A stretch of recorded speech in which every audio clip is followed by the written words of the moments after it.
My favorite realtor. I know that McGraw always calls her his realtor. Of course, she is. She's Kathy Helbig with Experienced Real Estate Partners. It's girl thanks day. Thanks for making it in, Kathy. You know, real estate never stops. That is so true. That is so true. Well, we appreciate it. I heard you were here. That's why I came in, Kelly.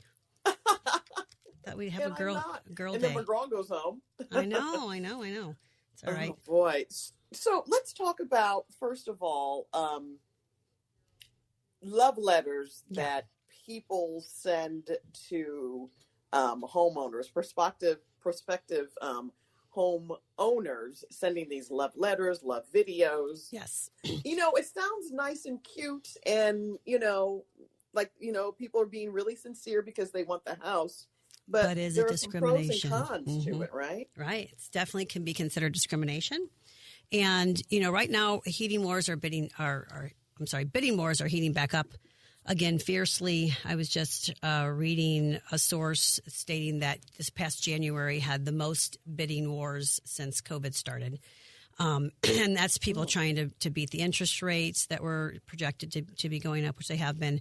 But we're not seeing that slowing down. We're not going to see that slowing down anytime soon, even with the tick up in interest rates. We're still seeing buyers out in the marketplace. And, everybody's looking for an angle. There's only so much you can do sometimes with your price or your contingencies with your contract. So what's an angle that you can do to try to get looked at when you're one of 50 offers? So what a lot of people will resort to, and this is a long time practice that people have done, is they write a nice little letter pulling at the heartstrings, bringing some emotions into it so that their offer stands out about somebody else. They might film a video like we talked about. And these are all things we've done in the past as well. But as we started moving into this type of market that has become so fierce, you're seeing people cry foul to that, because technically there's certain things that can be said in a love letter that could discriminate against someone, and it's considered a protected class under the Fair Housing Act. So, I've talked about this for a couple of years now. It's been in the National Association of Realtors talks as well. But I think buyers are kind of putting their fingers in their ears, because they're like, I don't care. Like, I want the house, so I'm still going to do it. And realtors are like, some of them are not really paying much attention to whether they should deliver them or not deliver them also. But what no one's really talked about is, where does it leave the sellers? What does this mean for the seller? And in actuality, the infraction of discrimination is potentially on the seller's side more than the buyers. That's why the buyers are kind of like, I don't care, I'm still going to write my letter anyway. But if the seller is looking at those letters and reading those letters, or looking at pictures and videos of this note that came from the buyer, and it's swaying them in any way based on any of the protected classes, then they could be considered an infraction of the fair housing laws. So really, as sellers, we need to be keeping our eyes open and really be educated about this, and potentially not accepting anyone's letters when they're coming in with your offer. That's a great point, because you think about, if you include a photograph, of the buyer, it can give, details like your race, your gender, if you have a family, if you don't have a family. So I could see that could be, and that's a huge a road one you don't want to take. Right. That's a huge one that people almost always go to. They either in a letter, they either mention that your house is perfect for our family.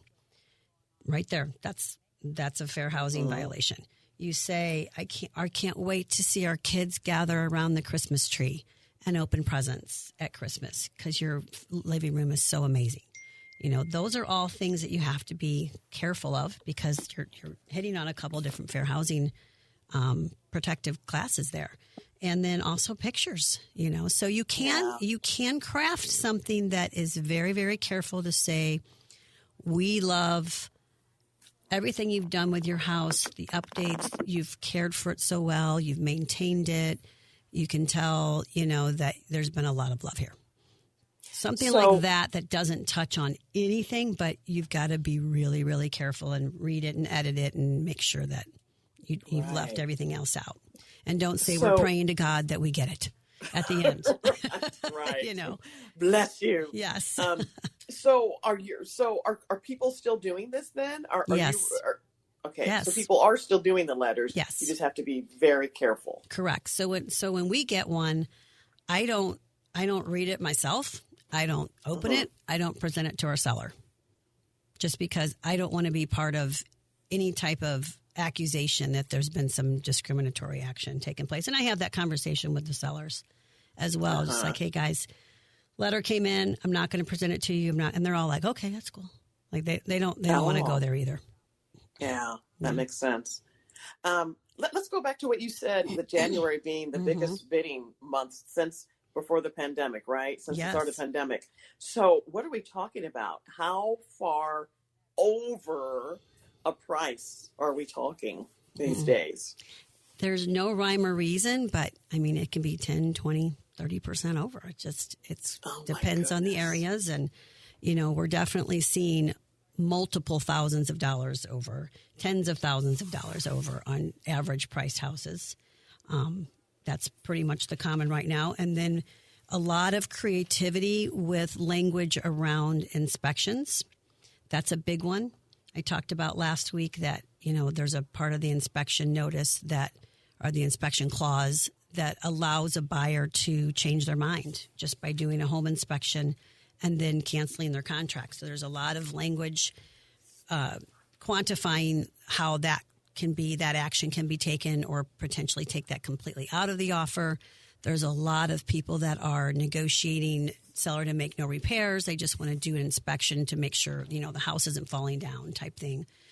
And then we're seeing a lot of the contingencies peeled off. So you do have to get with somebody that's super knowledgeable and strategic on listening to what you have the ability to do and what is way out of your comfort zone and making sure that they can craft an offer that is going to, not put you at too much risk, but also give you a fighting chance. Because what's the Eminem song that everybody's playing right now? You got one shot. Lose yourself. You need to be playing hype yourself up on that song before you write your offer because you got one shot to get in front of everybody right now and get your offer looked at. And stay in communication. If you're a buyer out there that's struggling to get a house right now, you have to have your agent stay in constant communication with that listing agent because things change by the second. So the agent tells you one thing and then 2 hours later it's something else. So you constantly don't feel like you're being a pain, but you definitely need to stay in the know so that you can keep your buyer up there on the front burner instead of the back burner. And how's the inventory right now? Weak. Sellers, you need to get your houses on the market. No, it's little by little we're having people come back on the market. Our phones, we've been busy the last couple of weeks with tons of listing appointments, so we definitely have some inventory coming. I'm sure other agents are in the same situation, so we will see some breakthrough pretty soon, but, nothing like we were a few years ago, so we're still going to have a fight for homes, but we will have some more to pick from shortly.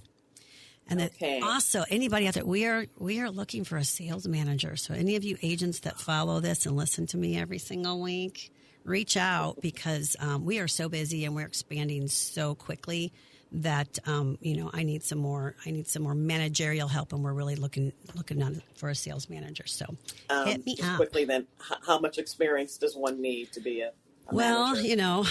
They're filling some of my shoes for management Those are questions. big shoes to fill, big high heels Don't to be fill. scared. No, like 10 years of experience in real estate would be helpful. You don't necessarily have to have a broker's license. Would probably have you get a broker's license soon. But it's more about, have you done a lot of transactions? Because we need somebody that's quick on their feet, critical thinking, able to be strategic, and also be able to motivate, a lot of agents and do some training with some of our newer agents. So, might be a unicorn out there that I'm looking for, but, maybe there's a couple of unicorns. You never know. Absolutely. And you'd be a great boss to work with. And if people are interested in pursuing the sales manager position, or if they're looking to sell their home or buy a home, The number to call and the website? 314-276-SOLD. That's 314-276-7653. And the website is experience-re.com. And you can email me about the job at Kathy@experience-re.com. And the website again is experience-re.com. Yes, As ma'am. always, Kathy, great information. Thanks, with lady. Experience Real Estate Partners. Thanks Stay so much. safe today. Be safe. Thank you.